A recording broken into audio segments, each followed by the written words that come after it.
Good evening. I'm Corey Hess, and I am president of the Milwaukee Press Club. I'd like to welcome you to the club's Gridiron Awards ceremony and the 91st Annual MPC Awards for Excellence in Wisconsin Journalism. Due to the ongoing pandemic, we are unable to hold the Gridiron in person tonight, but we would not miss a chance to highlight the great work done by this year's journalists. Like so many other events over the last year, we're doing this virtually, and I'm glad you're here with us tonight. And it gives you a chance to interact. So share your comments and congratulations in the chat box next to the video player. Before we talk about tonight's honorees, I'd like to encourage anyone here who's not already a member to join the Press Club. Our annual dues are very modest and will offer full membership through 2022. That's 18 months of membership to anyone attending this evening's virtual program who joins for the first time. You can see details on our website at milwaukeepressclub.org. Now on to the business of the night. Tonight we will honor more than 100 journalists and the winners of our annual Headliner and Sacred Cat Awards. But before we get to that, we'd also like to thank our sponsors. Presenting sponsor, Vibrant Body Company. Defender sponsors, Kane Communications Group, Plum Media, We Energies, ally sponsor, Deloitte. Once-a-year advertisers, Elizabeth Brenner, Milwaukee Brewers, Miller Communications, Inc., UW Milwaukee. And corporate sponsors, Advocate Aurora Health, Children's Wisconsin, Milwaukee Business Journal, Milwaukee Institute of Art and Design, Delta Defense LLC, WisPolitics.com. All of our sponsors help us to continue the Milwaukee Press Club's tradition of recognizing journalistic excellence both across the state and nationally. And they join us in celebrating our Headliner Award winners tonight. Each year, the Milwaukee Press Club's Sacred Cat Award goes to a distinguished individual who has left a large footprint on the national journalism scene. Past winners have included Juan Williams, Cokie Roberts, Marty Barron, Megan Toohey, and Chuck Todd. This evening, we'll add Gloria Borger's name to that impressive roster. Our Headliner Award goes to an individual who have made a positive difference in Wisconsin. Previous Headliner Award recipients have included Milwaukee Ballet Artistic Director Michael Pink, astronaut James Lovell, business pioneer Catherine Cleary, and Marquette's father, John Rayner. What do they have in common? Like tonight's honoree, John W. Daniels Jr. and Bob and Susie Mikulay, they have left a giant mark on Wisconsin that has made us all better off. So let's add those to the list tonight. I now hand it over to past president, Gene Miller. Thanks, Corey. I'm Gene Miller, past president of the Milwaukee Press Club and host of Wisconsin's Morning News on News Radio 620 WTMJ. It's my pleasure to introduce our first Headliner honoree this evening, business and community leader John Daniels Jr. John's personal mantra is everybody counts every day, and that philosophy invigorates everything with which he's involved, whether it's working with a client as a very successful real estate attorney or leading an effort to improve education efforts or access for residents in Milwaukee's Central City. He's involved in a long list of major community efforts, including the MKE Fellows and Fellowship Open, an annual golf event that's raised millions for youth organizations. Many business execs believe that Daniels should be added to the list of iconic leaders in Milwaukee. Congratulations, John. Here's a short video about him created by Kane Communications Group.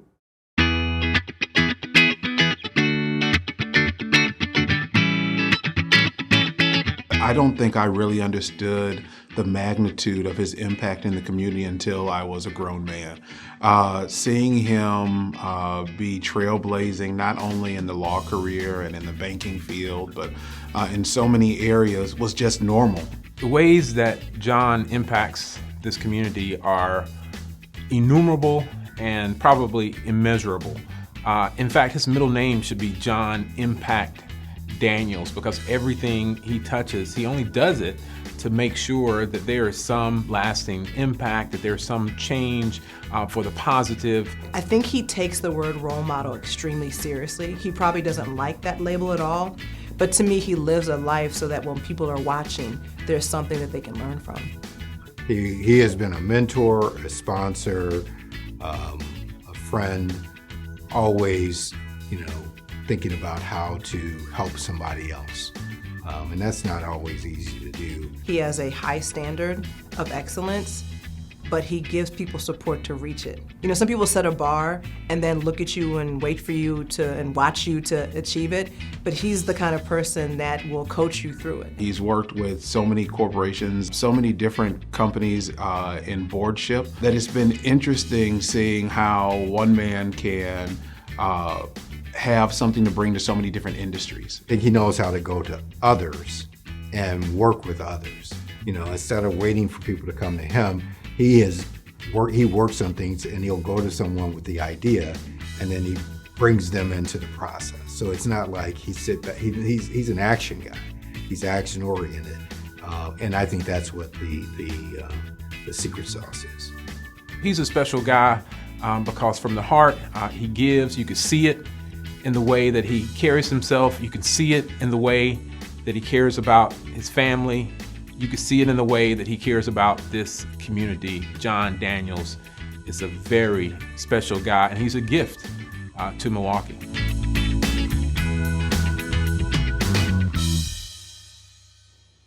Ladies and gentlemen, please welcome John Daniels. Thanks so much, Gene. I can't tell you how thrilled I am to be with all of you here today, even if it's only virtual.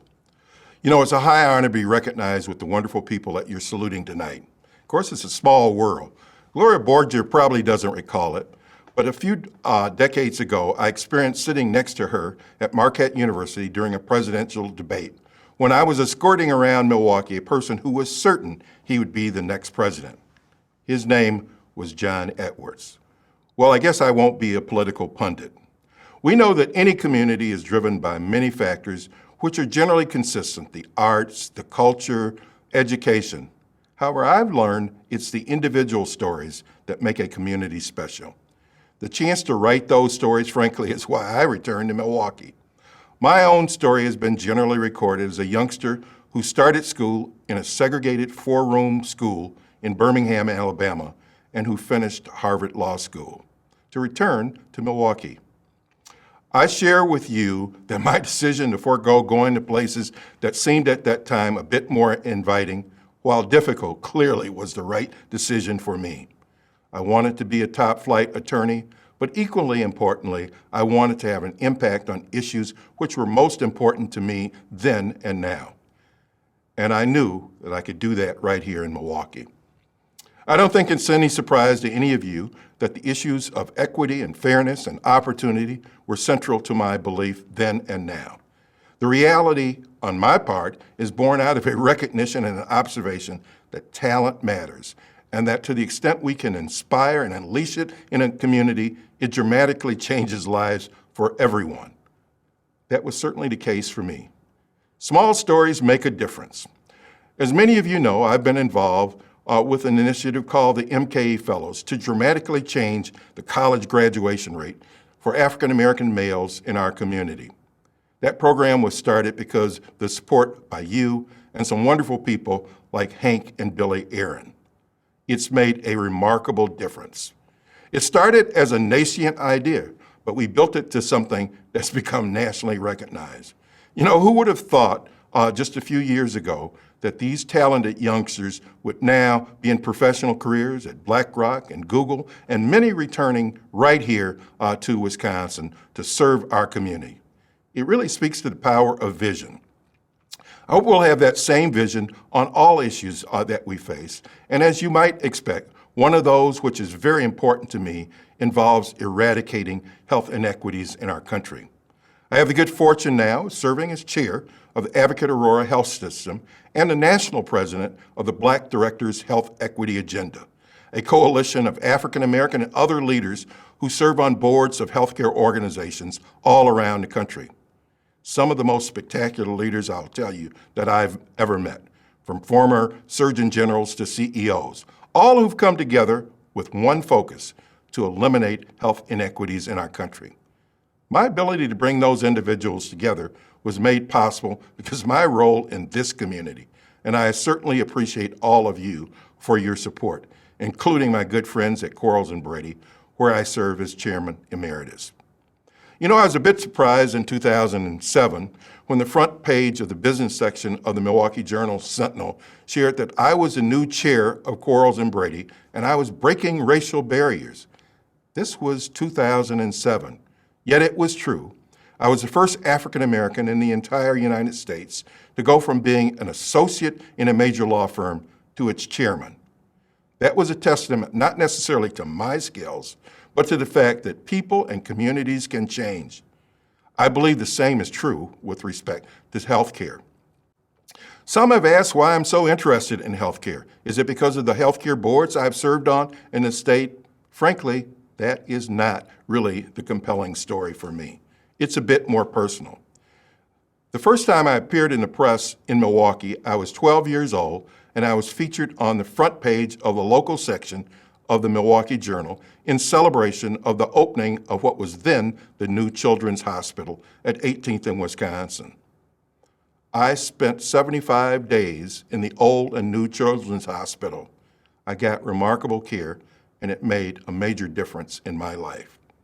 Of course, looking back, the number of healthcare providers in urban areas around the country has dramatically declined since I was a child. I could give you a lot of statistics, but one is most compelling to me. If you look at every urban area in our country, the life expectancy of African Americans compared to their neighbors within 1 or 2 zip codes is 20 years less. That simply cannot continue.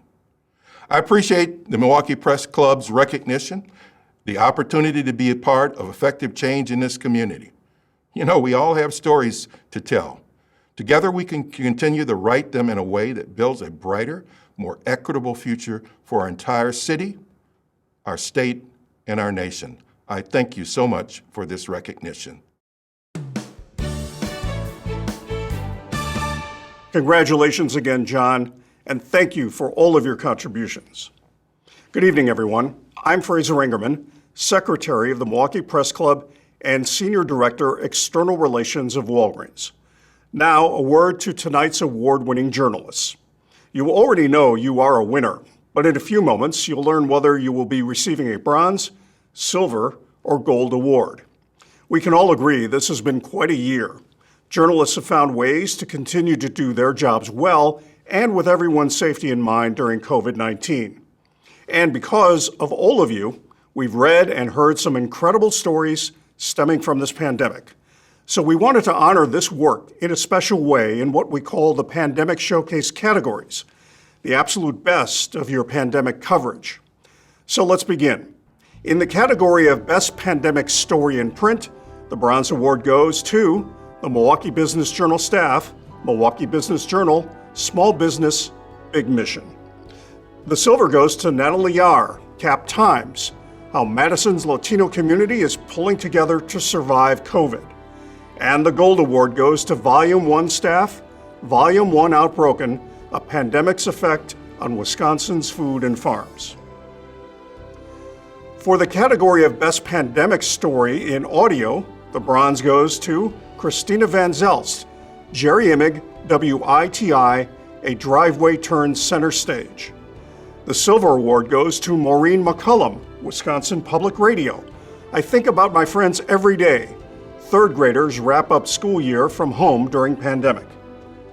And the gold goes to Brian B. Belmer and Reza Shaker, MD, Clinical and Transitional Science Institute of Southeast Wisconsin, Medical College of Wisconsin, WMSE 91.7 FM, and Medical College of Wisconsin, The Epidemiology of Disease, COVID-19.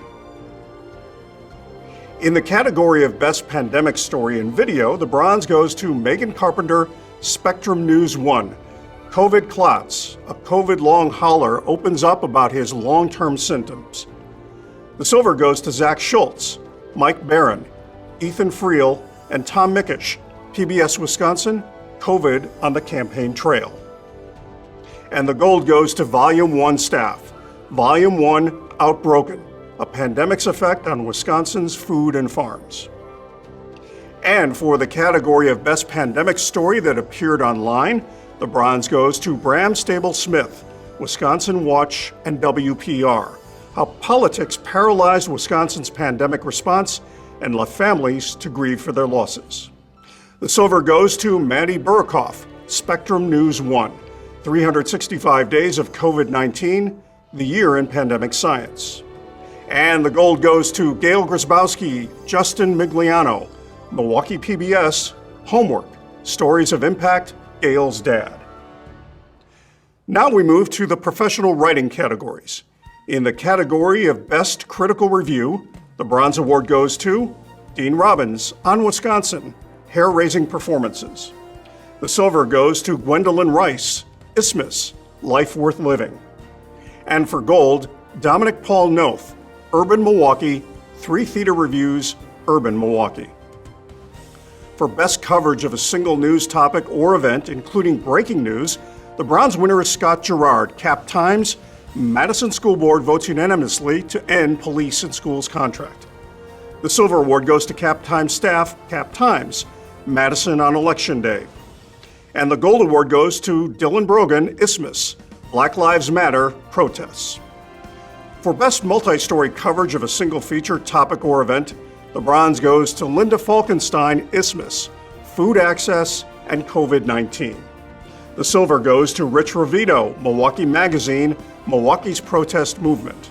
And the gold goes to Wisconsin Watch, First Draft News Seeking Social Justice in Wisconsin. Now on to Best Long Hard Feature Story. The bronze award goes to Dave Cheeslevich, Isthmus, Willpower. The silver goes to Dylan Brogan, Isthmus, A Swing Through a Divided Wisconsin. And the gold goes to Dan Simmons, Milwaukee Magazine, The Man by the River.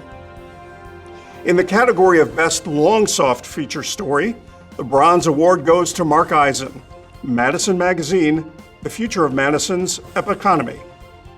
The silver goes to Michael Mucklin and Henry Michaels, Madison Magazine, The Ghost of Lost Live Performances. And the gold goes to Dylan Brogan, Isthmus, The Last Dance. For Best Short Hard Feature Story, the bronze goes to Eric Lindquist, Leader Telegram, Scary as Hell. The silver goes to Jim Malowitz, Wisconsin Watch.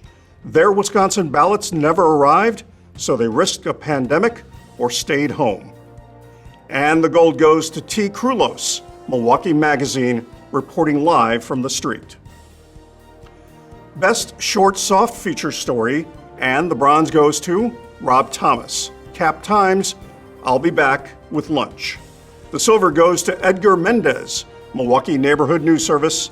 Basketball coach demands his students score on and off the court. And the gold goes to Matthew Martinez, Milwaukee Neighborhood News Service. I felt like I lost a part of me, how Camille Mays finds peace after gun violence took her son. For Best Sports Story, the bronze goes to Erica Krug, Isthmus, Pretty Catchy. The silver goes to Rich Ravito, Milwaukee Magazine. This Neshota native ran her first ever marathon and qualified for the Olympics. Now she waits. And the gold goes to Jake Malooly, Milwaukee Magazine, A Family Affair. In the Best Single Editorial Statement of Editorial Position or Opinion category, the bronze award goes to Dan Schaefer.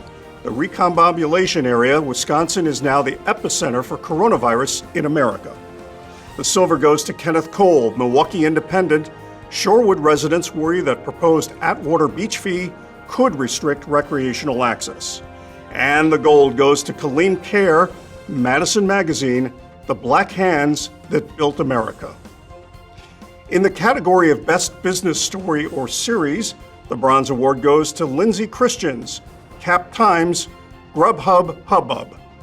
The silver goes to Sari Lesk, Milwaukee Business Journal, The PPP Story, How the Paycheck Protection Program Operated in Wisconsin. And the gold goes to Milwaukee Business Journal staff, Milwaukee Business Journal, Small Business Chronicle. For Best Investigative Story or Series, the bronze award goes to Bram Sable Smith, Wisconsin Watch, and WPR, Costly Care. The silver goes to Parker Shore, Cap Times, Wisconsin Watch, Digging Blind. There was no gold winner. Now moving on to the category of Best Public Service Story or Series, the Bronze Award goes to Dorsey Kindler, Concealed Carry Magazine, Truckers, and Self-Defense. The silver goes to Wisconsin Watch, APM Reports, 371 Productions, and WPR, Narrow Margin. And the gold goes to Natalie Yar, Cap Times, Unreasonable Suspicion, When Residents Call Police, Who Pays the Price When Bias Shapes Their Concerns. In the category of Best Column, the Bronze Award goes to Dan Schaefer, The Recombobulation Area. The silver goes to Paul Fanland, Cap Times, and the gold award goes to Jesse Opoyan, Cap Times. For Best Explanatory Story or Series, the Bronze Award goes to Maggie Ginsberg, Maja Invice, Madison Magazine, Where Our Garbage Goes, plus tips for low-waste living. The silver goes to Doug Erickson, Preston Schmidt, On Wisconsin, The Blast That Changed Everything. And the gold goes to Milwaukee Business Journal staff, Milwaukee Business Journal, One System, Unequal Access, How the Financial Systems Failed Black-Owned Businesses and How That Might Change. In the category of Best Personal Profile, the bronze goes to Rich Ravito, Milwaukee Magazine, This is a Revolution. The silver goes to Mary Louise Schumacher, Milwaukee Magazine, Ruth. And the gold goes to Jake Mullooly, Milwaukee Magazine, Organizing for Apocalypse Now. For Best Consumer Story or Series, the bronze goes to Jenna Sachs, Annette Reese, and Sarah Smith, WITI Contact 6. The silver goes to Jennifer Rood-Klett, Milwaukee Journal Sentinel, Best Baking Ever, Freshly Milled Flour Adds Flavor, Nutrition to Holiday Baking. And the gold goes to Bram Sable Smith, Wisconsin Watch and WPR, Lives on Hold. Images are among the most powerful tools in journalistic storytelling, and tonight's honorees are true masters at their craft. For Best Illustration or Cartoon, the Bronze Award goes to Ken Wengler, Concealed Carry Magazine, Cold Start. The silver goes to Brandon Rago, Cap Times, Exhausted Teaching Assistant. And the gold goes to Tommy Washbush, Madison Magazine, A Tale of Epic Proportions. For Best Photo Essay or Series, the Bronze Award goes to Claudia Martinez, Joe Bruschi, Lee Matz, Milwaukee Independent, Civil Rights Murals, Local Artists Unite to Inspire Change for Communities of Color in Milwaukee. The silver goes to Ruthie Hogg, Cap Times, Madison Nightlife Redefined. And the gold goes to Angela Major, Wisconsin Public Radio, Best Photos of 2020. In the category of Best News Photograph, the Bronze Award goes to Lee Matz, Milwaukee Independent, Marching for CPAC, Youth Group chalks messages around City Hall demanding police accountability. And the silver goes to Jim Pivovarchek, Wisconsin Right Now, Kenosha Burns. And the gold goes to Lee Matz, Claudia Martinez, Joe Bruschi, Dominic Inouye, and Dan Barrett, Milwaukee Independent. Photo mosaic of George Floyd uses 2,000 images from peaceful Milwaukee marches. For Best Feature Photograph, the bronze winner is Ken Wengler, Dustin Reed, Daniel Acker, Concealed Carry Magazine, Check the Ingredients. And the silver goes to Lee Matz, Milwaukee Independent, Courage, Integrity, and Honor, Milwaukee pays tribute to fallen firefighters at a special memorial ceremony. And the gold goes to Ruthie Haug, Cap Times, Virtual School. Our final visual journalism category is Best Sports Photograph. There was no bronze or silver winner, so our gold award goes to Rich Zimmerman, Milwaukee Independent, vintage racers from yesteryear, unlikely to rev up at the Milwaukee Mile Speedway this summer. And now to our design awards. In the category of Best Overall Newspaper Design, the gold award goes to Mark Cass, Todd Bragstad, Jacqueline Prinz, Matt Hazley, Milwaukee Business Journal. For newspaper Best Special Section Design, the gold award goes to Mark Cass, Todd Bragstad, Jacqueline Prinz, Barb Zafiros, and Scott Paulus, Milwaukee Business Journal, 40 Under 40.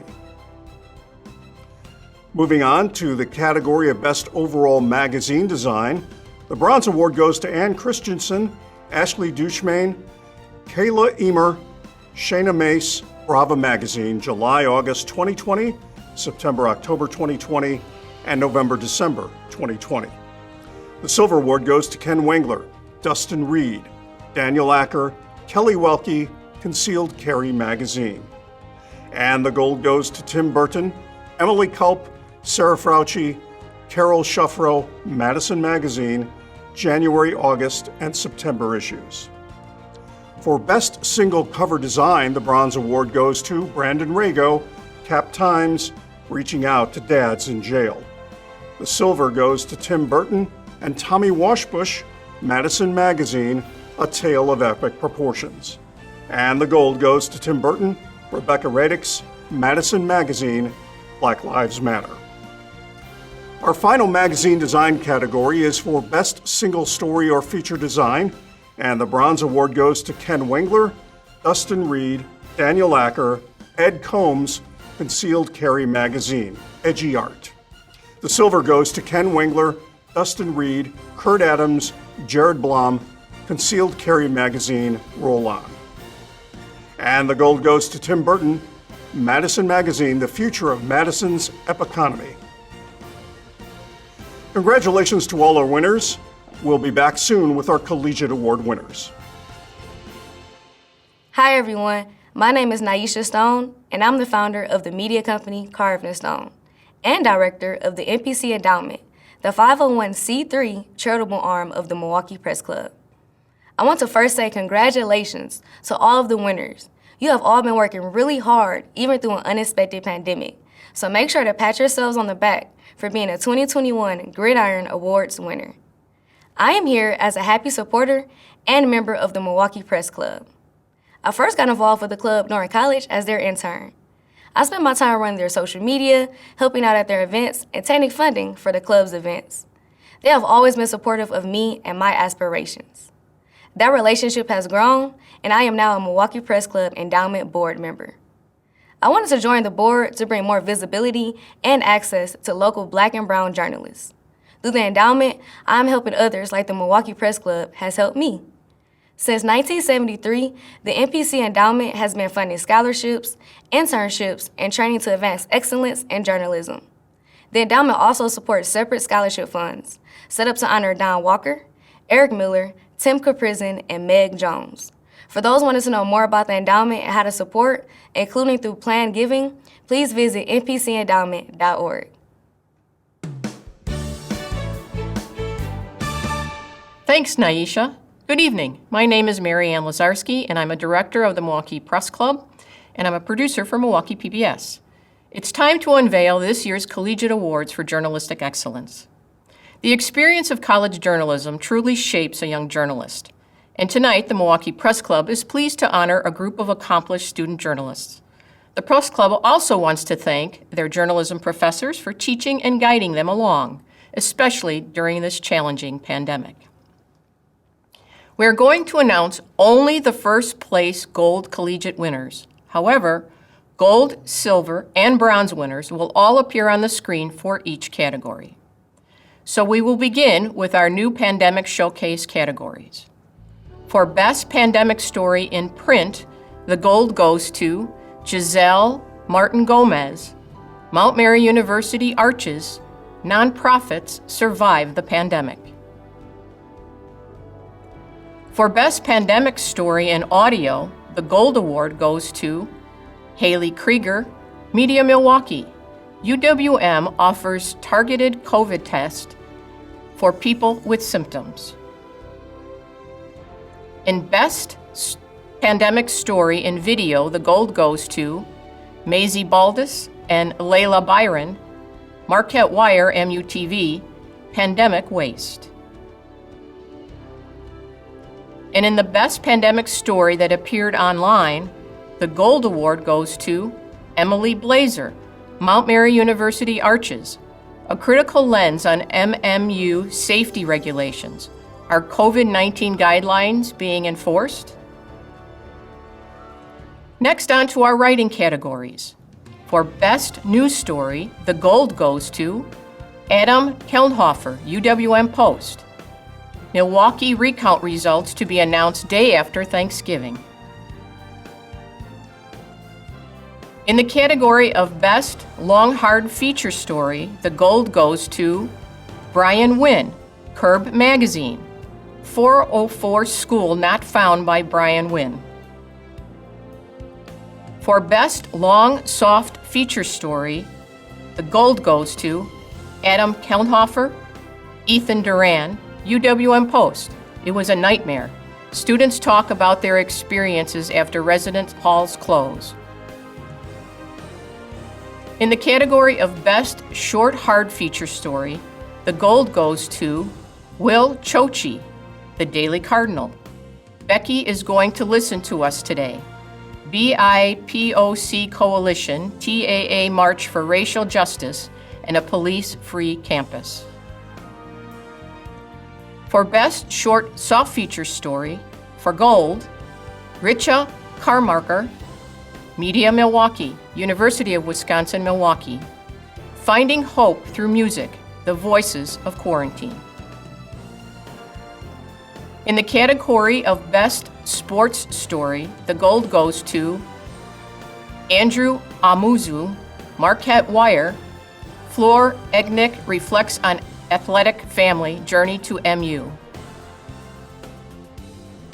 For Best Investigative Reporting, the gold goes to Beck Salgado, Marquette Wire, MUPD silence after crimes seen as concerning. For Best Editorial or Commentary, the gold goes to Allison Beebe, Media Milwaukee, University of Wisconsin-Milwaukee. The Dawn of COVID-19 in Cape Town, a backpacker's account of travel during the pandemic. And now, on to collegiate visual journalism. In the category of Best Still Photograph or Photos, the gold goes to Patricia McKnight, Media Milwaukee, Fulfill the Dream. Moving on to our audio awards, for Best News Story, Single or Ongoing, the gold goes to Nick Galley, Kelly Arsenault, Dan Avington, and Roy Bowler, Marquette Wire, MUR, COVID Across America. For Best Feature Story, the Gold Award goes to Andrew Hayes, WRST-FM, A Quick Pandemic. Here are the winners for Best Sports Story. And for Best Podcast, the Gold Award goes to Nathan Denzin, UW-Madison School of Journalism and Mass Communication. Isolated, Our Coronavirus Story. We move now to video, and our first category is Best News Story, Single or Ongoing. The Gold Award goes to Nick Galley, Amy Galajewski, Dan Avington, Roy Bowler, Joseph Beard, Marquette Wire, MUTV, COVID Across America.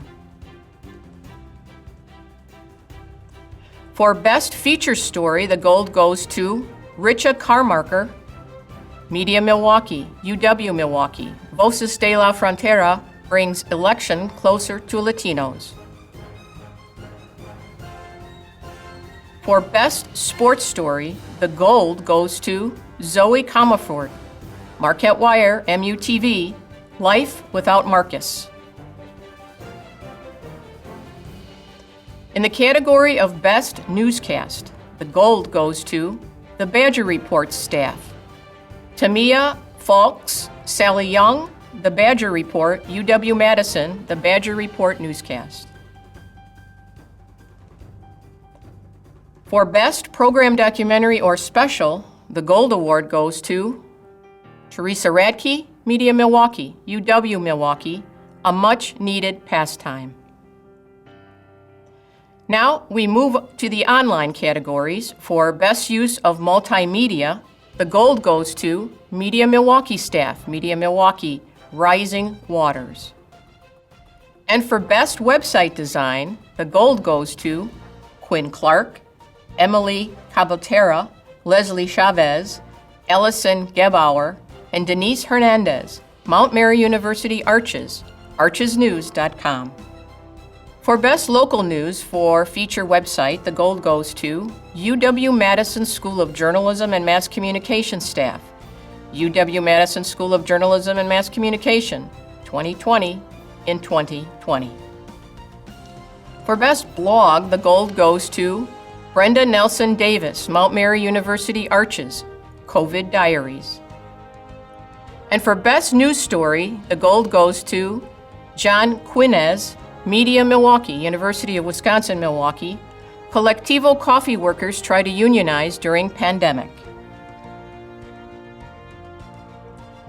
Best Hard Feature Story, the gold goes to John Quinez, Destiny Devote, Matthew Hollandoner, Hannah Borchert, and Taylor Witzke, Media Milwaukee, Into the Night. Here are our winners for Best Soft Feature Story.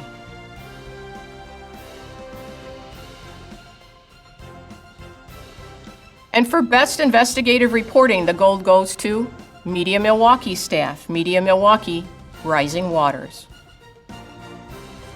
And the last collegiate category for Best Editorial or Commentary, the gold goes to Amia Beg, Marquette Wire, The Privilege of Political Apathy. Congratulations to all of tonight's collegiate winners.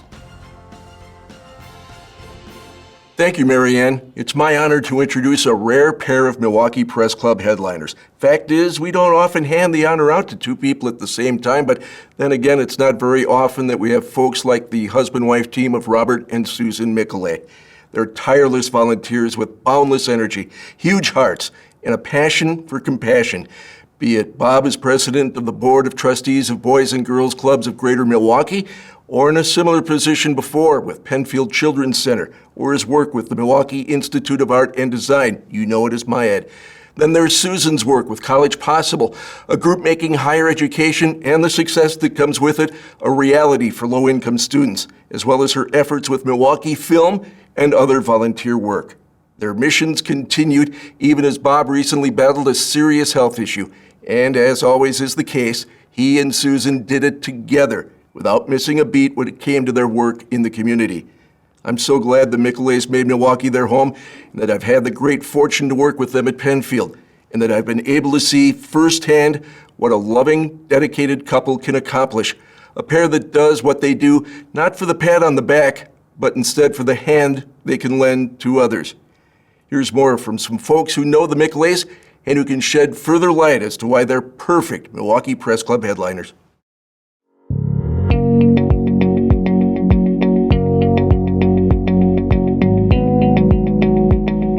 Bob and Susan are special in this community in that they are not only charitable and giving, but their ability to network and bring other people into the causes that they believe in is truly remarkable. I've never seen such tireless volunteerism on the part of two people who care so much for so many people. They have found a way to be involved in a multiplicity of organizations to really serve needy people, and it is inspiring. And if you see a theme there, it's the disenfranchised, it's inclusiveness, it's the marginalized. They don't just get involved. They rise and they execute. They take leadership roles. Susan is the magical fairy dust. She is the one behind the scenes who has this aura about her, who has this ability to just inspire those around her and sprinkle that magical fairy dust to make something just completely amazing. And then you put Susan and Bob together, and it's just like poof. It's like magic. I think as a team, they're unbeatable and unstoppable. They just keep looking very creatively at what this community needs and how different groups can benefit from each other. The two of them bring out the best in each other, and they enhance each other, and they create this powerhouse where anything just becomes possible when you put the two of them together. They're people that are very aware that they have been blessed with great minds and great hearts and great souls. And they feel a great sense of obligation to the community. And the thing that they do is then they get all their friends to feel the same passion and enthusiasm. And pretty soon we're all going, I want to help too. They are so selfless. It's an easy word to say, but they truly are. They prove it all the time. Ladies and gentlemen, please welcome Bob and Susan Mikulay.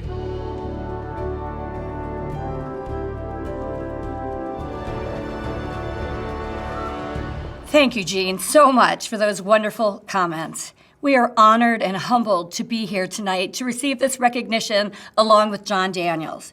We are also delighted to be here for the celebration of the 2020 Excellence in Journalism Contest winners, as well as, of course, CNN's esteemed Gloria Borger's Sacred Cat recognition. This award means a great deal to us for a number of reasons. Before I turn the podium over to my wonderful husband, who, by the way, taught me everything I know and more about the importance of community philanthropy, I want to share just one of those reasons why this means so much to us. That being that, quite frankly, our work in the community pales in comparison to the day-in, day-out work of members of the press throughout Milwaukee, our state, and our country. The job you and your members do and the responsibility you carry is something that is vitally important and cannot be overstated. While perhaps the work of the press this year in particular has been more visible, we know this is what you do every day of every year. We also hope you know that you are making a difference. I'd like to turn the podium over now to my wonderful husband, Bob Mikulay. Thank you again so very much. Thank you, Susan.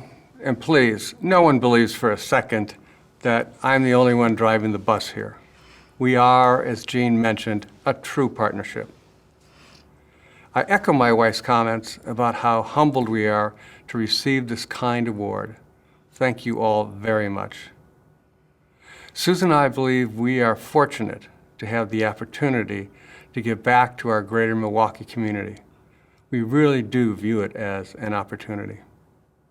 We take seriously the role we believe we have in Milwaukee's success and are pleased to play just a small part. What we do is not necessarily hard work, but it is important work, and we are grateful to be able to do it. I'd also like to elaborate on Susan's point regarding the significant role the press plays in making Milwaukee and the world a better place. And to be clear, now I am talking about hard work. In fact, with motivation scrutinized and freedoms challenged on a daily basis, the work you do has likely never been more difficult or more important. And the responsibility that comes with this important work seems to increase insurmountably with each passing day. While at times you might feel like the only fire hydrant in a dog park, we salute you and beg you to continue the good fight.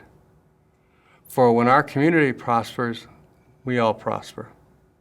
The work that you do is to educate, inform, and activate the public is incredible, and you do it incredibly well. And that work helps as much as any person or organization to shape us as a community and as a nation. Thank you for inviting us into the Milwaukee Press Club family and for this very special award.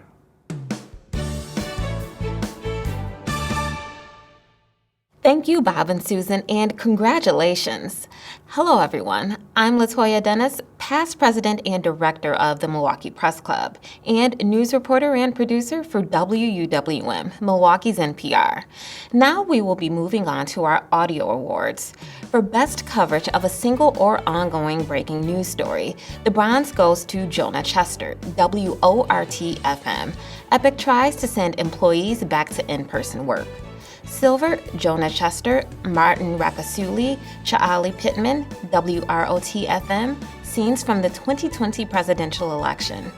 And the Gold Award goes to my station, WUWM staff, WUWM 89.7 FM, Milwaukee's NPR.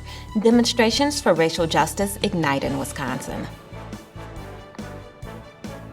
For Best Series Reporting, the bronze goes to WPR staff, Wisconsin Public Radio, COVID-19 Obit Series. Silver, Emily Files, WUWM 89.7 FM, Milwaukee's NPR Virtual Classroom Series. And gold goes to Mike Spalding, News Radio, WTMJ, The Prison Pandemic. For Best Long Hard Feature Story, the bronze goes to Richie Burke, DJ Hines, Greg Marshall, Khalif El Amin, The Go-Getters Podcast, a candid conversation on race in Milwaukee. Silver, Marisa Wojcik, PBS Wisconsin, Tribal Nations took early COVID-19 precautions. And for the gold, Sha'ali Pittman, WORT-FM, Doulas Demand Change. For Best Long-Form Feature Story, the Bronze Award goes to Jennifer Fields, WORT-FM, Radio Chipstone, The Last Note. Silver, Maureen McCollum, Wisconsin Public Radio, the search for synthesizers behind NPR's All Things Considered theme. And gold goes to Mayan Silver, WUWM 89.7 FM, Milwaukee's NPR, tribute to Joan Wildman, a jazz pianist whose life was improvisation. For Best Short Hard Feature Story, the bronze winner, Tony Beddick, Melissa Barclay, News Radio WTMJ, Anatomy of a Protester. Silver, Taryn Powell, WUWM 89.7, Milwaukee's NPR. Black residents are the most impacted by COVID-19 in Milwaukee. And gold goes to Laurel White, Wisconsin Public Radio, How Long Has Wisconsin Been a Swing State? For Best Short Soft Feature Story, the bronze winner is Maureen McCollum, Wisconsin Public Radio. Meet the 9-year-old entrepreneur behind Keurig's Lemonade. Silver, Nate Emick, 88.9 Radio Milwaukee, Barbie the Book Fairy. And gold goes to Laura Pavin, Wisconsin Public Radio. Why isn't the UP part of Wisconsin?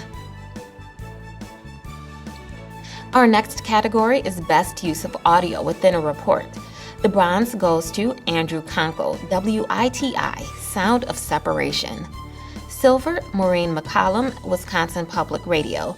Meet the Wisconsinites who build their own Star Wars droids. And the Gold Award goes to Tony Beddick, News Radio WTMJ, Kenosha Protests. For Best Writing in an Audio Story, the bronze goes to Brad Williams, WIZM AM, KCLH FM, Yesterday in La Crosse, 1967, Ice Bowl. Silver, Yia Lore, Maureen McCollum, Wisconsin Public Radio, My Mother's Tea, Skepticism and Love of Family Traditions. And the gold goes to Stu LeEviton, WORT-FM, Madison in the 60s, The Battle of the Dow.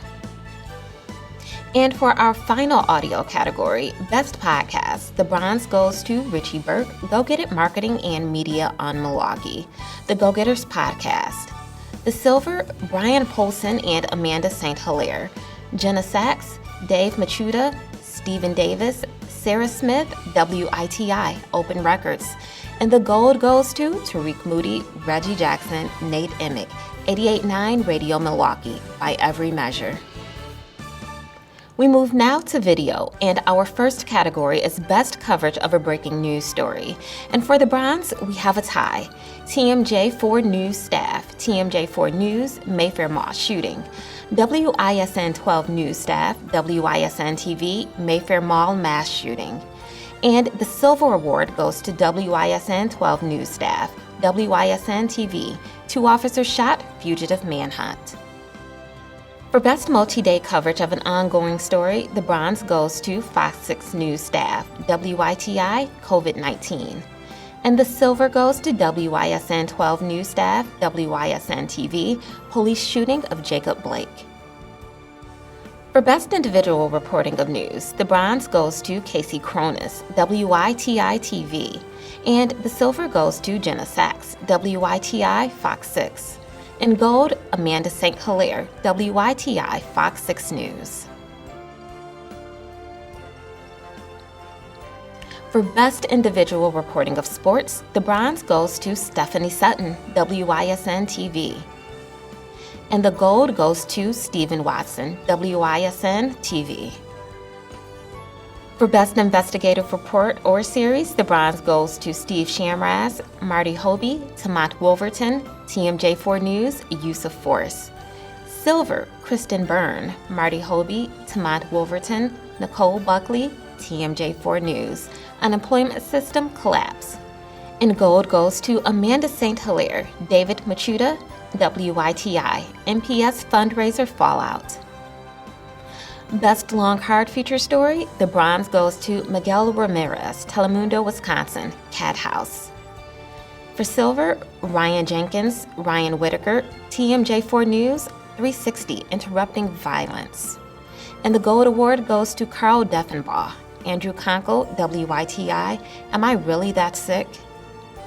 For Best Long Soft Feature Story, the bronze award goes to Alexandria Mack, Brian Ewick, Erica Dreyfall, Stephanie Schreiber, Darren Malkowski, Milwaukee PBS, Major General Marsha Anderson. Silver goes to Carl Deffenbaugh, Andrew Conkle, WITI Venmo Challenge. And the gold award goes to Tiff Pua, Sandy Max, Jason Pikars, Brian Ewig, Jeff Milligan, Darren Malkowski, Milwaukee PBS, Def Story Slam, The Arts Page. For Best Short Hard Feature Story, the bronze goes to Tamat Wolverton, TMJ4 News, Protecting First Responders. Silver, Nathan Phelps, Spectrum News 1, Branding Company Pivots During Pandemic. And the gold goes to Suzanne Spencer, Eric Litzheim, WITI Cold Case, Warren Wright. For Best Short Soft Feature Story, the bronze goes to Derek Rose, Ryan Casper, WISN-TV, Infinite Humanity Photo Project. Silver goes to Jeff Dada, Spectrum News 1, the effort to name Wisconsin's state cheese. And the gold goes to Trevor Keller, Josh Kapler, PBS Wisconsin, Wisconsin Life Hip Hop Chess Club. For Best News Program, the bronze goes to Tariq Almagri, Shelby Kissling, J.R. Ross, Henry Sarugi, Emma Seward, Stephen Walters, WisconsinEye.org, Wisconsin Eye, Rewind Your Year in Review for 2020. Silver, Fox 6 News Staff, WITI, Finding a Way Forward. And gold, WISN 12 News, WISN TV, 50 Days Shutdown Diary. For Best Sports Program, the Silver Award goes to Dennis Krause, Donnie Rogers, Craig Hoffer, Spectrum News 1, The Roundtable on Spectrum, Packers Top Ravens. And the Gold Award goes to Stephanie Miller, Stephen Watson, WISN TV, Big 12 Sports 2020, An Unprecedented Year. For Best Newscast, the bronze goes to Fox 6 News Staff, WITI, Fox 6 News at 9, Mayfair Mall Shooting. Silver, TMJ4 News Staff, TMJ4 News, TMJ4 News Today, Post-Election Day. And the gold goes to WISN 12 News, WISN TV, Mayfair Mall Mass Shooting. For Best Writing in a Video Story, the bronze award goes to Rachel Glosh, Eric Steffens, TMJ4 News, Juan Pablo Strong. Silver goes to Brian Polson, David Machuda, Fox 6 Photojournalist Staff, WITI, Who Are the Media? And the gold award goes to Amanda St. Hilaire, David Machuda, Fox 6 Photojournalist Staff, WITI, Child Care Crisis. For the Best Documentary, the bronze goes to WISN 12 News, WISN TV, Changing the Game.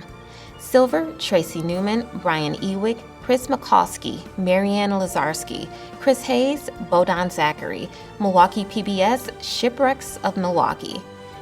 And the Gold Award goes to Grant Fenster, Lori Gorman, John Hornbacher, John Sovey, Kerman Eckes, Will Salzman, PBS Wisconsin, Nancy Zeman, Extraordinary Grace. Now for Best Editing, the Bronze Award goes to Saman Waniarachi, WISN TV, Coronavirus Photojournal. Silver goes to Jason Fechner, Spectrum News 1, The First Days Under Safer at Home. And the gold goes to Andrew Conkle, WYTI, Andrew Conkle Composite. Continuing with tonight's Journalism Awards, we move to the online categories. For Best Online Coverage of News, the bronze goes to WPR Staff, Wisconsin Public Radio, Madison, Milwaukee Protests. Silver goes to Rich Krimmer, Rachel Vasquez, Angela Major, Bridget Bowden, Shemaine Mills, David Highland, Wisconsin Public Radio, Kenosha Protest Shooting. And the Gold Award goes to TMJ4 News web staff, TMJ4 News, TMJ4.com. For Best Online Coverage of Sports, the Gold Award goes to John Hughes, Jim Kelch, Mike Davis, Gary D'Amato, Rob Hernandez, Dennis McCann, Wisconsin.golf, Killarney Golf Media. The Bronze Award for Best Use of Multimedia belongs to Haley Coons, Allie Prouty, Kevin Schwaller, Spectrum News 1, Wisconsin Staff, Spectrum News 1, Kenosha Live Blog. Silver, Lee Matz, Milwaukee Independent. Civil rights groups offer words of healing to Kenosha until Mayor John Adaramian upends the effort. And the Gold Award goes to Volume 1 Staff, Volume 1, Outbroken Feature Website. For Best Website Design, the Bronze Award goes to Christian Knutson, Laura Zimmerman, Wiscontext, wiscontext.org. Silver, Tariq Moody, Flip 11, 88.9 Radio Milwaukee, radiomilwaukee.org. And the gold goes to Paul Higgins, Evan Primlico, Katie Williams, Carol Nixon, Allison Garcia, Chris Drosner, Milwaukee Magazine.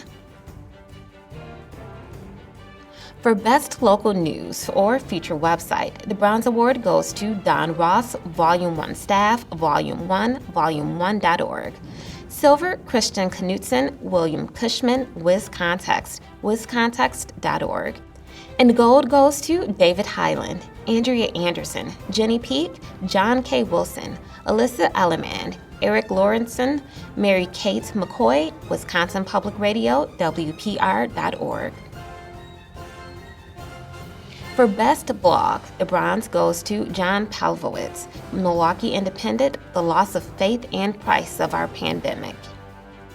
Silver goes to Heather Cox Richardson, Milwaukee Independent, Thoughts from an American.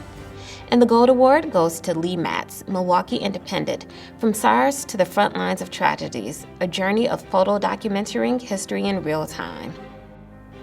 For Best Use of Multi-Platform Reporting, the bronze goes to Brad Evans, Amy Smith, WYSN.com. Amber Alert ends with 3 dead. Silver, Will Cushman, Corrine Hess, Zach Schultz, Bridget Bowden, Philip Ashby, Christian Knutson, Wiscontext, PBS, Wisconsin, and Wisconsin Public Radio, Police Residency, Unions, and Oversight in Wisconsin. And the Gold Award goes to Kevin Schwaler, Jason Fechner, Spectrum News 1, The Stories That Defined 2020.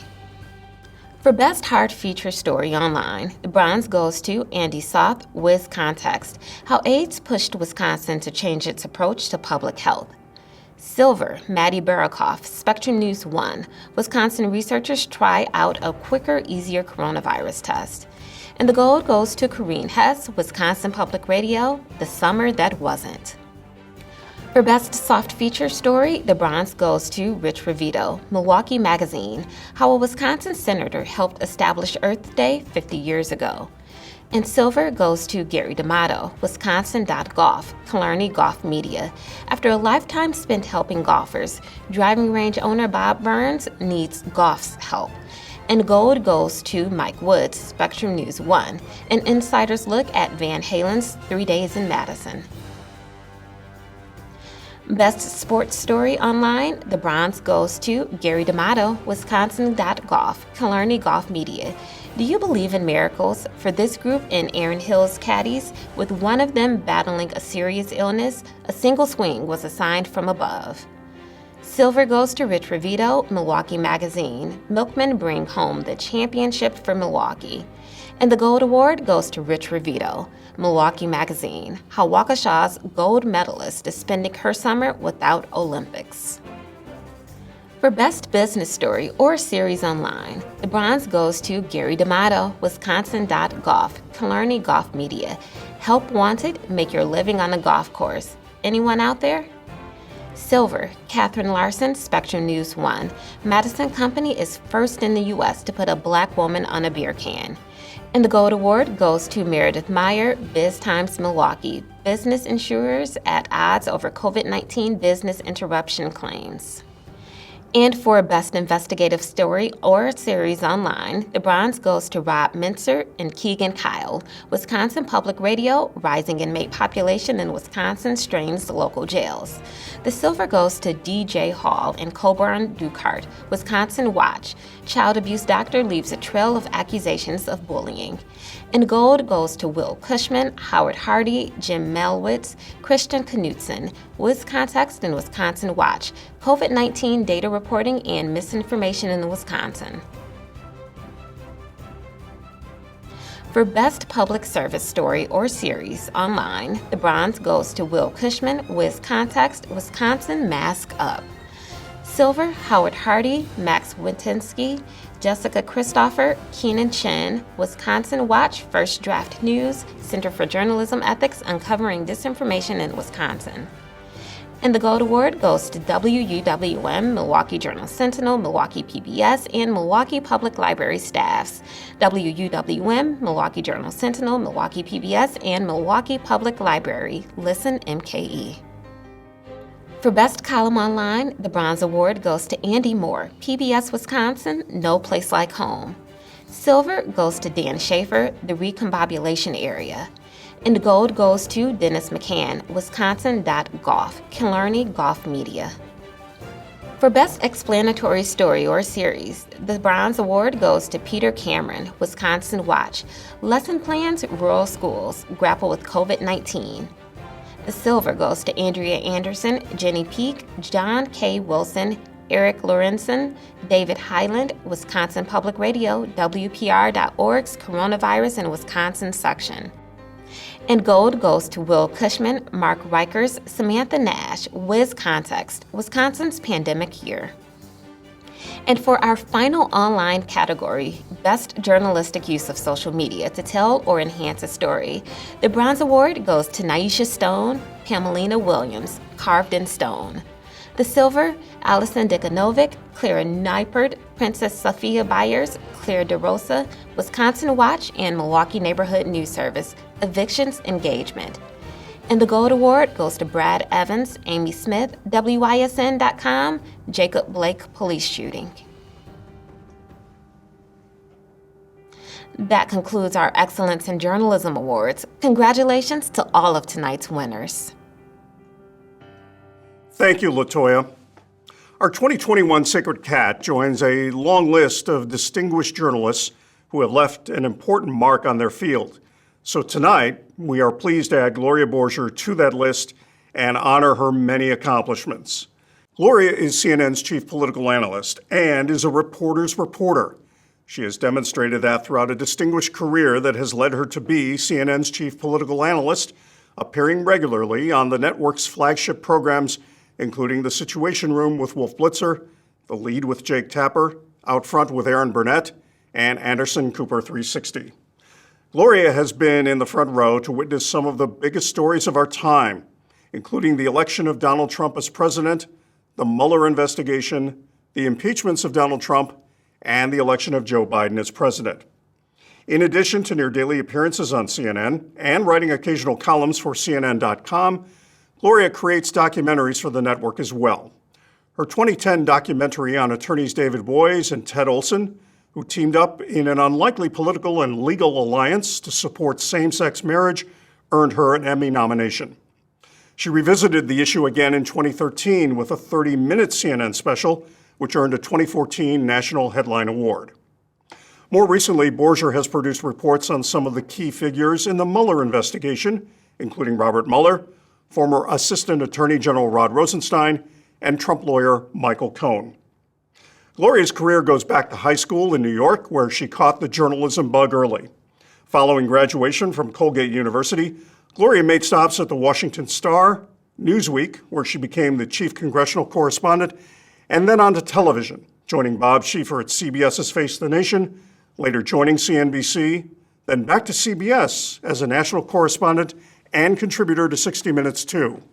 Gloria joined CNN in 2007. Gloria, under normal circumstances, you would be with us in Milwaukee tonight where we could present you with the sacred cat. We will make sure it gets to you, and we hope it occupies a treasured spot in your home. Because we are doing things differently this year, Gloria will be sharing with us some opening remarks, and then we will bring in Milwaukee Press Club director and WTMJ TV political reporter and anchor Charles Benson, who will lead a question and answer session with Gloria. And if you have any questions you'd like Charles to ask Gloria, go ahead and type them into the chat window next to the video player right now. Gloria, thanks for honoring us with your presence, and congratulations from the Milwaukee Press Club for being our 2021 Sacred Cat recipient. Thank you so much, Fraser. That was just so kind of you. As LBJ once said after such a generous introduction, my dad would have enjoyed it, and my mother would actually have believed it. So thanks again. As for me, I'm just happy to get a night off. And I'm really so honored to receive this recognition from the oldest continuously operating press club in North America. I only wish we could be together to celebrate in person and enjoy the evening, maybe next year. Since you're known by the company you keep, I'm truly grateful to join some friends, colleagues, and the giants in our profession who have received this prestigious award. I'm especially touched to be named alongside my dear friend Cokie Roberts, who left us too soon 2 years ago. Now, if I've got my mythology right, and that was never my strongest suit, I gotta tell you, your sacred cat is the patron saint of lost souls. Boy, have I come to the right place this year. I have felt this way, and maybe a lot of you did too over these recent years. The truth and facts and honest reporting have all too often been lost. Casualties in our political battles, reporters besieged with conspiracy theories and lies have often been vilified for trying to point out what is true and what is not, what is accurate and what is not. And with citizens often tuning into only their own political preferences on TV or reading papers and social media, our work, our hard work often gets lost in all of the shouting. Just look at last week. Good example. Liz Cheney was either a hero, speaking the truth about a free and fair election, or she was a villain, daring to challenge the former president's daily tantrums about a rigged election. And if you listen to the former president, Cheney is just a liar. And most House Republicans are willing to go along with that charade, even if they don't fully believe it, to avoid primaries and save their political skins. She was speaking an inconvenient truth. 60 courts, including the Supreme Court, saw it that way. So what did House Republicans do? They purged her from leadership. It's just fine to be living in a political world governed by real arguments about the facts, but instead, our world is increasingly divided between fact, fiction, and flat-out fantasy. Injecting bleach to cure COVID might be a good idea. No, it wasn't. The election was rigged. No, really wasn't. Vaccines will implant computer chips into your arm. No, they won't. And on and on. But here's the real problem, as historian Ron Chernow has noted. Without facts, we can't have honest agreements. And without facts, we can't even have honest disagreements, which are a necessary part of a thriving democracy. So it's really not surprising that the political class hardly ever seems able to discuss issues without vitriol, without members of Congress acting more like internet trolls than serious elected officials. The press has always been responsible for providing the first rough draft of history, as Phil Graham of the Washington Post once said. And of course, doing that is hard, and we don't always get everything right. We can miss nuance, we can make mistakes, or we sometimes oversimplify. But when we make mistakes, we own up to them. Not like most politicians in Washington, which is still the only place in America where you can see someone walking down Lover's Lane holding his own hand. Narcissism, duplicity, and hypocrisy are not new in the nation's capital, and these traits have never been confined to one political party. But I think now we're all being tested in a new and different way. Politicians actually lie to our faces, saying they didn't say things they said yesterday, even though it's been captured on tape. It's audacious, and it needs to be called out so that the public can at least be armed with the truth and then decide what to do with it. This sustained assault on the truth only spreads if it is not challenged every day in every way. It gives comfort to autocrats, and it allows those living in a world without facts to pretend that the free press is the enemy of a free people. We are not. Question our reporting, sure. Disagree with our analysis and commentary, have at it. Tell us we've made a mistake, all welcome. But don't deny the vital role the best in our business play in presenting the truth and protecting our freedoms. After the catastrophic loss of life in the pandemic, this last tumultuous election, the January 6th insurrection, it's hard to think of a time in my lifetime when a vibrant free press was more necessary. We all have an important job to do. That's what I've been doing, and that's what we all have been doing, and what we will continue to do. And that's what makes me so honored that you chose me to get this award tonight at this time. Thank you. Well, Gloria, we certainly chose the right person. It's great to have you here. Congratulations on your award. I'm a big fan, as are many people in our audience here tonight. So let's pick up on that theme about truth and facts. Where do we start in 2020, right? What a year. Right. But you have been covering politics for so long. And so the pursuit of truth, the pursuit of facts, holding the powerful accountable, it's what we do. But why did it change, or has it changed? Why has it become harder? Is it because we're so politically divided?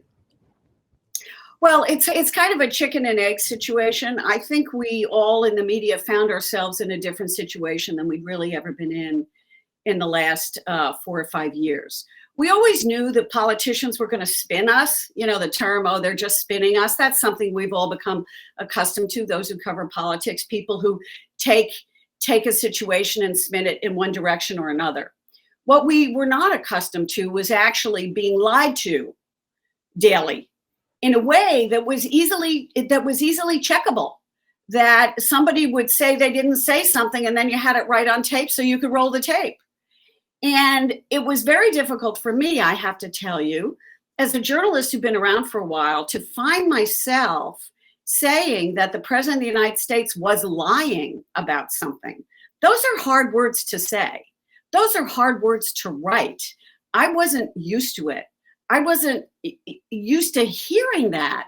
And I remember, the first time that happened, it kind of struck me that, wow, that's never happened to me before. And I think it took us all aback. And I think it made us all do our jobs a little better. I think now what you're seeing, and you see it on CNN and other networks, is people who are fact checkers. That's their job. And they fact check Joe Biden, they fact check Donald Trump. These are people who make sure that the public can understand what's going on in front of them. And we never really felt the need to do that before. And I think in a way we've become better journalists as a result, because we are forced to question everything. And that's, of course, our job. But I think we had to do double time and triple time over these last few years at it. So how do we go forward from here, though, if we know candidate A is lying? In the past, we used to go get the candidate A and then candidate B, present both sides and say, here's the story, right? Right. But even one of your own colleagues, Jake Tapper, talked about, what do we do in these situations? Is it simply pushing back? Is it simply live checking? Or because when you push back against candidate A and the viewer loves candidate A, you're looking like you're picking on candidate A. Yeah, I think you have a job to do. And, the viewer might end up not liking you for it. We all know there are ways to ask questions and there are ways to ask questions. And I think that your job is to be persistent as a journalist and to have the facts at your fingertips. So if somebody says to you, well, I said this, so-and-so, have your research there, do your work. Well, no, actually, you didn't say that. Here's exactly what you said. And I think you see this more on television time and time again. For example, with Kevin McCarthy, just over the last few days, what he said about Donald Trump's role in the insurrection versus what he said a few days later versus what he's saying now. And now people are used to seeing this on tape played out in front of them. And I think not only on television, but also in print and also on radio and also on social media. I think that the way to hold people accountable is to hold them accountable and to say, no, you didn't say that, or this is what occurred, or that is what occurred. I think in a way, and I was talking to some of my colleagues about it today, we have been forced in a way to dig deeper in every story we've covered as a result of trying to get to the facts and the truth, because we are so consistently challenged as the enemy of the people or whatever you want to call it. And I think one of the reasons not a lot of people were surprised by what was in the Mueller report was because we all got there by our own journalism. And so you have seen, interestingly, a real surge in investigative journalism over the last 4 years. I know we put so many more resources into investigative journalism because I really think that's the future here, which is that we don't want to be spoon-fed. We don't want to be told what to think or what to say, or we don't want to be in anybody's pocket, but we want to do the reporting that leads us to the heart of the story. And I think we've learned that over the last 4 or 5 years. Yeah, and we've seen tonight with a room full of journalists, some great journalism in 2020 throughout Wisconsin. And I'm so glad you point out digging deeper, because if we have the facts, if we search for the facts, if we get to know the topic, then it is easy to do that fact checking.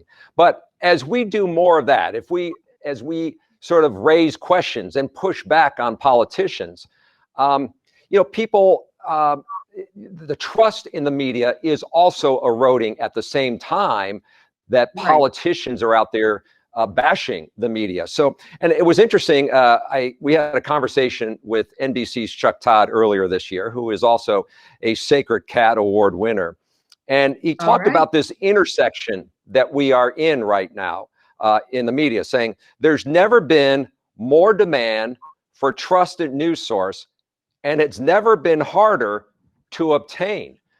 Do you agree with that? You think that is the challenge today for today's journalists? I do, because people retreat into their own corners. People who watch Fox News may believe one thing. People who watch MSNBC may believe another, or CNN. And I think what we see is this sort of bifurcation of the media. And I think that's really, not a good thing, because people, of course, want the reinforcement of their own political views. And when you have a president who is calling us the enemy of the people every other day, there's a certain group of people who believe that. And that is a dangerous thing, of course, I believe, because I believe the press is what democracy is about. And the press helps preserve democracy and gives autocrats no corner. And so I think it is difficult, and I think I agree with Chuck Todd, to maintain your credibility, but you have to earn it every single day. And the way you do that is by reporting the news. And the way newsrooms do it is by investing, I must say, in journalists who are serious and can report the news and can dig. I mean, my news organization is very large, and it's around the world, and it has a huge domestic presence everywhere in the country and almost everywhere in the world, actually. And I'm lucky because I work in a newsroom that has an awful lot of resources. So when there's a story we want to investigate, or there's a big story happening, we can throw a lot of people at that. But that's rare these days. And I think that what people may be beginning to discover is that a great resource is a good journalist. A great resource is somebody who is holding the powerful accountable. A great resource is somebody who is willing to ask questions and dig deeper, not only on a national level, but on a state and local level. And I think this is such a good investment in the future of this country. And I think that's an issue we're all confronting right now, being in the media, which is who's willing to invest in it. And I'm hopeful that having survived this last election and January 6th, that the country is now understanding sort of how important and integral a free press is to a democracy and the future of this country. And the integrity of the media, sure, you can question it because we make mistakes, and all the rest, but it's important to have us there asking the questions. Gloria, I know you have spent a lifetime covering politics as I, Yes. and I don't think you could have found any more divisive year than 2020 No. when it comes to politics. Maybe during the civil rights era, this country has lived through some divisive times, but now throw in a pandemic, right? So people were divided over politics, they were divided over the pandemic. So when you look at our role in covering this, one of the criticisms I often get from both sides is that the news is too negative. Do we focus too much on us versus them, and maybe showing where democracy, it could be working better if we focused on those who are actually trying to make this a better country? I think there's a point to that. I really do, because I think people in this country are often much better than the politics. And so I think there's really a point to that. If you do more stories about people doing great things during the pandemic, the heroes during the pandemic, the first responders during the pandemic, and I know we tried to do that, but you also have to cover what the news was, right? And the news was depressing. The news was a shutdown of the country. The news was a pandemic. The news was an insurrection. The news was a president saying the election was rigged. And so you have to find a way to cover both. And I think one reason that perhaps people don't like the media very much is because they don't want to only get negative stories, negative news. So I think people have a right to say, yeah, I'm tired of this. I just want to watch something that makes me smile. And I think it's difficult to find that balance sometimes when there is so much coming at you every day. I mean, covering the Trump administration was like drinking out of a fire hose every day. There were 10 stories every day. You couldn't cover them all. And the pandemic was a kind of a story that was nothing like anything we had ever seen in our lifetimes, and hopefully will not see again. And we were sort of feeling our way in that. But the stories that were heartwarming, the stories of those first responders, some of whom lost their lives working in hospitals, the people who were delivering your food, all of that was remarkable. And I hope when we covered it, it made people understand what a great country this is. But there is a balance. And I think some days you get there and some days you don't. Yeah. I want to remind folks who are listening that if they have a question, to add it into the chat line. I did get one here from Amy Taylor, who says, why do you think some Americans were resistant to the idea that the president was lying? Why were some Americans resistant to the idea of the president? Because they like Donald Trump. And they believe, and you have seen this, that the media was lying. And I think that when you look at the interviews, we have a terrific reporter named Donny Sullivan who works for us. And his job is to really talk to Trump supporters out in the country about why they believe him so much. And story after story was so interesting to me because Donald Trump became almost a mythic figure, and is, to these base supporters who say, if I have to believe anyone, I will believe Donald Trump. And then what happens on social media, and it's not just Twitter, it's on Parler or other social media platforms, the conspiracy theories, the Q theories, they rise and they spread like wildfire. So we get into this question of whataboutism. You say, well, he's lying on this, and they say, what about that? And then you know, there are some people who believe in alternative facts, as was once said, and there may be no convincing them of anything else, but that doesn't mean we should stop doing our job. We have a lot of young journalists watching tonight.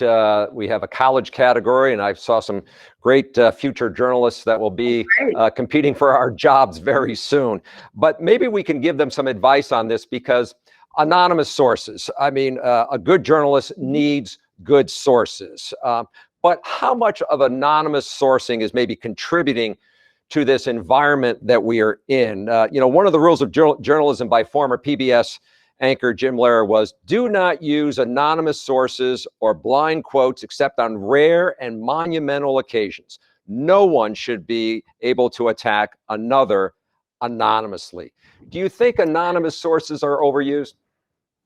Well, I think if you're talking about some kind of a quote where a politician is saying a bad thing about another politician and it's anonymous and the source won't go on the record, I think that's a perfectly legitimate question to raise. But I discovered in sort of covering the Russia story, for example, in which I had to put on another hat, which I'd never worn before as effectively an investigative journalist, I found that people were risking their lives and their livelihoods to talk to me anonymously. And I wasn't quoting them. I was gathering their information to use. It was given to me, say, on Deep Background. And I could use their information to do more reporting. And it was a way that helped us all, and my colleagues did as well, that helped us all unravel the story, and that helped us write our stories. So I believe that there is a use for anonymous sources, because sometimes people are putting themselves at risk, whistleblowers without going public, if you will, putting themselves at risk by talking to us. And I think that is very important and very worthwhile. But if somebody's just going to launch an ad hominem attack anonymously against someone that they're too afraid to say on the record, I totally agree. And we really do try and limit that. Let's look forward to where we are going from here. You are a political analyst as well as a journalist. And when we look at President Biden now, first 100 days, generally got good remarks in polling, favorable polling, with half the country supporting what he's doing. But his next 100 days look far more challenging when you look at just what's happening, not only on the border here, but what's happening in the Middle East. He's also trying to spend another $4 trillion. What's been your takeaway so far? Well, my takeaway so far is that Joe Biden has decided that he's got a limited amount of time before the next election, the midterm election. He may or may not keep control of the House and the Senate, and that he's decided he wants to get a lot done before then. When he ran for president, he called himself a candidate who would be a transition to the next generation. Now it looks like he doesn't want to be a transition. He wants to be transformational. And I think you're seeing this Biden kind of rush to get things done the way he wants to get them done before, you know, a midterm election. He loses a lot of his juice. So with Biden, and some of it has surprised me, not the original rescue plan, but the size of the infrastructure package, what he wants to do on health and prescription drug benefits, medical care, college tuition, et cetera, is a really big ask. I think he's, you know, putting down a stake, saying, this is what I want to do. And, you know, the big question we all are looking at is he going to try and pass some of this through a budget process called reconciliation, which is a terrible word, but because nobody understands what it means. What it means is that he could do that through this process that only requires 50 votes and not a filibuster-proof majority of 60. And so we will see what Joe Biden really wants to do. Now he's meeting with a lot of Republicans. A lot of Republicans have said they won't work with him. My bet is that Biden is going to do what he wants to do with the votes he can get. He has to worry about some moderate Democrats, so he has to bring them along. He was in the Senate for 36 years. He knows how to deal with Republicans and Democrats if the Republicans want to deal with him. If he decides they don't, I think he'll try and go it alone. I think he does not want to be an asterisk here. I think the pandemic and you know, talking to people at the White House, it's clear to me from my conversations that the pandemic, COVID, changed Joe Biden, changed his agenda, changed what he thinks he needs to do for the country. So the way he started his campaign before COVID is not where he ended up. And I think that he feels there's a lot of repair that needs to be done in the country. And I do believe he is he is not the establishment Democrat people thought he was not too long ago. So how he handles that may determine what happens in the midterms. You already brought it up. Traditionally, midterms do not favor the party in the White House. Do you see any similarities to that, or do you see that 2022 could be different in that regard? We don't know. We don't know. Look, the way a lot of congressional districts are being drawn, I would have to say that the odds right now are that Republicans could take back the House.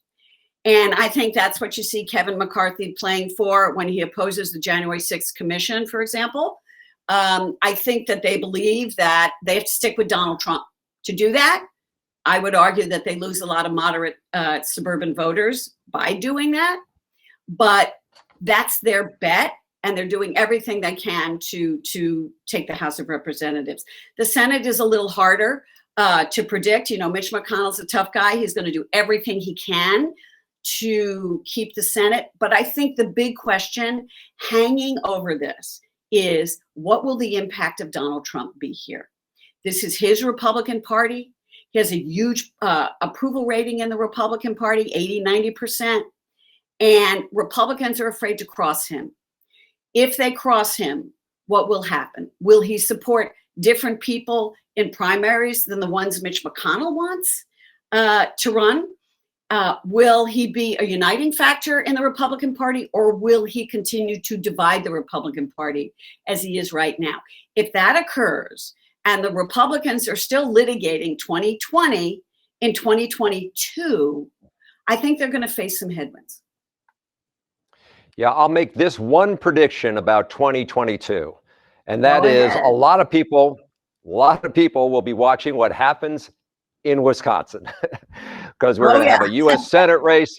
We've got a governor's race. You tell me. We're always in a battleground state, and I'm guessing you'll be able to come to Milwaukee and Wisconsin and cover some of it. So I hope so. We thank you very much. So.